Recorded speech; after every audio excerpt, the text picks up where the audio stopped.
Bon, coucou les filles. Alors, je vais vous expliquer comment faire les côtes perlées. D'accord? Donc, on prend le sélecteur. Je vais vous sélectionner 15 mailles sur la fonture arrière, 15 mailles sur la fonture avant, de chaque côté du zéro. Vous avez l'habitude. Voilà. Une fois que vous avez fait ça, vous réglez vos chariots. Donc, densité 1. Clenche V. Touche V enclenchée, de l'autre côté idem, vous faites la même chose sur le chariot arrière, les boutons de rappel sont bien au milieu et votre écartement de fonture sur 3, d'accord? Vous passez un rang, voilà. Ensuite vous allez mettre votre, alors attendez, j'ai les poids moi sur les genoux, vous allez mettre votre peigne avec le filin, voilà. Alors hop, vous enfilez le filin, hop, moi je mets toujours comme ça, voilà. Vous faites attention que la petite barre là ne se prenne pas dans les interstices de votre machine, et moi je mets 3 poids parce que les côtes perlées ont tendance à tirer un petit peu sur la maille. Donc avec 3 poids, au moins votre travail descendra correctement. Une fois que vous avez fait ça, vous allez passer, c'est le montage banal que je vous ai appris, hein. Donc densité sur 3, c'est le montage indéformable. Donc densité des 2 chariots sur 3, et vous enclenchez la touche circulaire sur les 2 chariots. Vous tricotez 2 rangs. Voilà.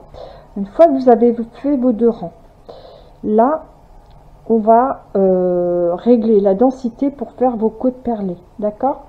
Donc, déjà, écartement de la fonture sur 4. Voilà, hop, sur 4. Et vous allez mettre 2 numéros de plus que vous ne mettez quand vous faites des côtes une. Par rapport à votre laine, c'est-à-dire que moi la laine que j'utilise là, j'aurais dû en côte une, je mets 6, je vais mettre 2 numéros de plus, donc je vais mettre 8 sur les 2 chariots de la machine. Une fois que vous avez fait ça, sur le chariot avant, vous enclenchez la touche V. Sur le chariot arrière, alors attendez, j'annule. Vous allez enclencher en même temps la touche circulaire et la touche jetée, les 2 touches en même temps. Voilà. Une fois que vous avez fait ça, vous pouvez tricoter. Alors, voyez pourquoi je mets des poids, regardez. Hop. Et ensuite, vous faites vos rangs. Voilà. Hop. Vous voyez, ça se tricote tout seul. C'est assez facile. Donc là j'ai tricoté mes rangs, je vais juste passer mes aiguilles, mes mailles sur la fonture arrière pour vous montrer ce que ça fait sur la machine, et je vous montrerai l'échantillon que j'en ai sorti avec exactement la même laine pour vous montrer ce que ça donne. Alors à savoir que si vous faites des côtes perlées, faites un échantillon, car les côtes perlées déjà mangent un petit peu plus de laine, et en hauteur il vous manquera certainement des rangs. Donc faites un échantillon. Alors la largeur, je vous dis pas que vous aurez pas la bonne largeur, parce que en largeur c'est pas mal, mais en hauteur il vous manquera des rangs. Donc faites un échantillon. De toute façon c'est le b.a.-ba du tricot, hein, l'échantillon.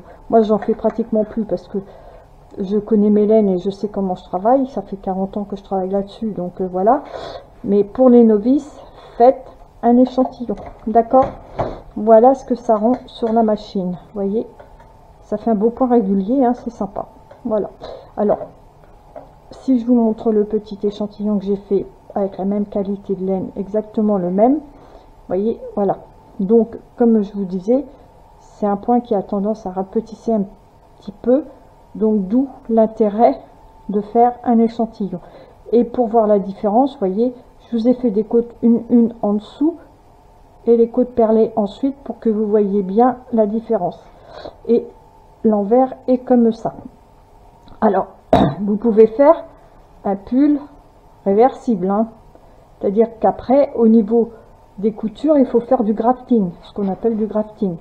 C'est des coutures invisibles, enfin vous reprenez une, ça refait une maille et ça vous permet de mettre votre pull dans les deux sens. Ensuite pour les épaules, et ben vous les arrêtez à la machine, ça c'est encore possible.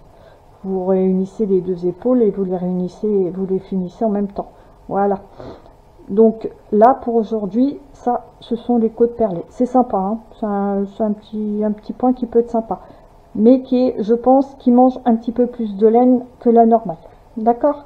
Donc voilà, et puis je vais vous faire ensuite une vidéo pour les côtes anglaises comme c'était prévu. Voilà mesdames, je vous dis à tout à l'heure.